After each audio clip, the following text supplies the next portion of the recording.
过来消息哦，过来看中华电信工会10月28甲公司来进行团体合约的协商，也毋过无达成共识。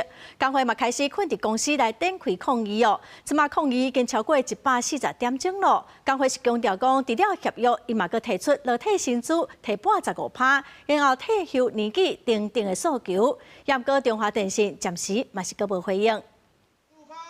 劳退薪资15%。大声发口号，希望公司重视员工要求，劳退薪资提拨15%，延后退休年纪，甲交通津贴增加到5000块等的诉求。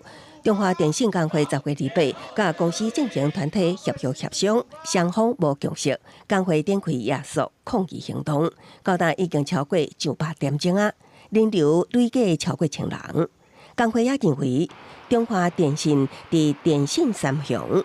继续认真协力王，希望会当为员工加薪7500块。60几条的团体协约修正到现在，通过的不到5条，而且目前只要是工会提出的版本，他们事业单位也都完全都持反对的意见。